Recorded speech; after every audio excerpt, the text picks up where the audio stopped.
Please like the video and share it so that it reaches many more people and you get sawaba, or rewards from Allah. This could be a sawabe jariyah or continuous reward for you long after you are gone. Volume 4, Book 52, Number 100. Narrated by Jabir bin Abdullah. When the Prophet called the people, Sadqa, a sub-narrator, said, most probably that happened on the day of Al-Khandak. Az Zubair responded to the call, i.e. to act as a reconnoiter. The Prophet called the people again and Az Zubair responded to the call. The Prophet then said, every prophet had a disciple and my disciple is Zubair bin al-Awwam. Volume 4, Book 52, Number 101. Narrated by Malik bin al-Huwairith.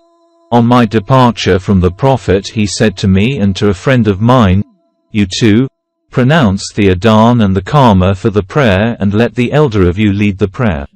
Volume 4, Book 52, Number 102. Narrated by Abdullah bin Umar. Allah's Apostle said, good will remain, as a permanent quality, in the foreheads of horses till the day of resurrection. Volume 4, Book 52, Number 103. Narrated by Ursa bin Alga. The Prophet said, good will remain, as a permanent quality, in the foreheads of horses till the day of resurrection. And narrated Anas bin Malik, Allah's Apostle said, there is a blessing in the foreheads of horses. Volume 4, Book 52, Number 104. Narrated by Urwa al-Baraki. The Prophet said, good will remain, as a permanent quality, in the foreheads of horses, for jihad, till the day of resurrection, for they bring about either a reward, in the hereafter, or booty, in this world. Volume 4, Book 52, Number 105. Narrated by Abu Hurairah. The Prophet said, if somebody keeps a horse in Allah's cause motivated by his faith in Allah and his belief in his promise, then he will be rewarded on the day of resurrection for what the horse has eaten or drunk and for its dung and urine. Volume 4, Book 52, Number 106. Narrated by Abdullah bin Abi Qatada. From his father, Abu Qatada went out, on a journey, with Allah's Apostle, but he was left behind with some of his companions who were in the state of Ihram. He himself was not in the state of Ihram. They saw an opener before he could see it. When they saw the opener, they did not speak anything till Abu Qatada saw it. So, he rode over his horse called Al-Jarada and requested him to give him his lash, but they refused. So, he himself took it and then attacked the opener and slaughtered it. He ate of its meat and his companions ate, too, but they regretted their eating. When they met the Prophet, they asked him about it, and he asked, have you some of its meat left with you?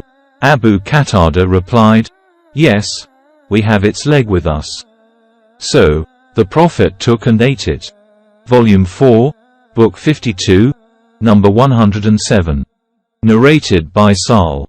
In our garden there was a horse belonging to the Prophet called Al-Luhayf or Al-Lakif. Volume 4, Book 52, Number 108. Narrated by Mu'a. I was a companion rider of the Prophet on a donkey called Ufair. The Prophet asked, O Mu'a, do you know what Allah's right on his slaves is, and what the right of his slaves on him is? I replied, Allah and his apostle know better.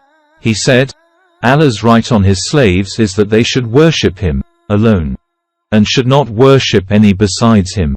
And slaves' right on Allah is that he should not punish him who worships none besides him. I said, O Allah's apostle, should I not inform the people of this good news? He said, do not inform them of it, lest they should depend on it, absolutely. Volume 4, Book 52, Number 109. Narrated by Anas bin Malik.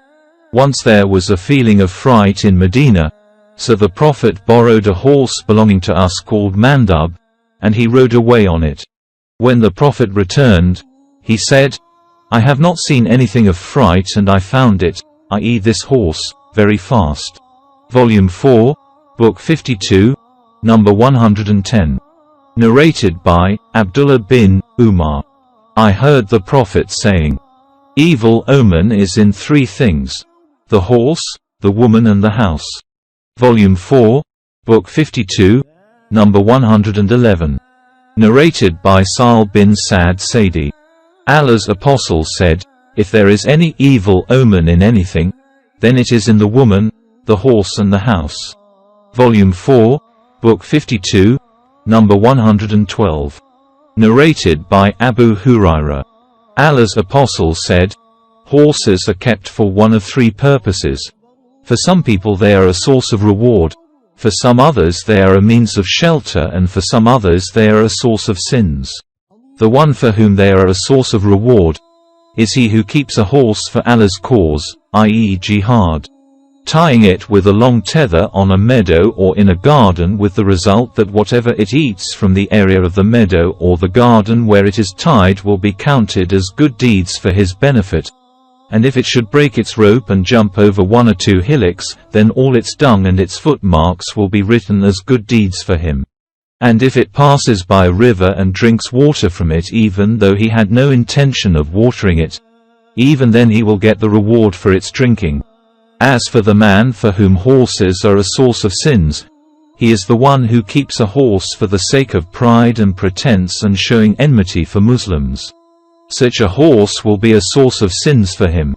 When Allah's Apostle was asked about donkeys, he replied, "Nothing has been revealed to me about them except this unique, comprehensive verse. Then anyone who does an atom's, or a small ant's, weight of good shall see it. And anyone who does an atom's, or a small ant's, weight of evil, shall see it." 101.7-8. Volume 4, Book 52, number 113. Narrated by Muslim from Abu Aqil from Abu al-Mutawakkil and Naji. I called on Jabir bin Abdullah al-Ansari and said to him, "Relate to me what you have heard from Allah's Apostle." He said, "I accompanied him on one of the journeys." Abu Aqil said, "I do not know whether that journey was for the purpose of jihad or umrah."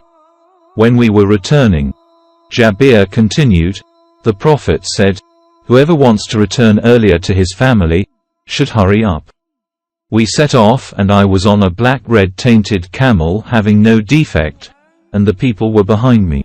While I was in that state, the camel stopped suddenly, because of exhaustion. On that the Prophet said to me, "O Jabir, wait."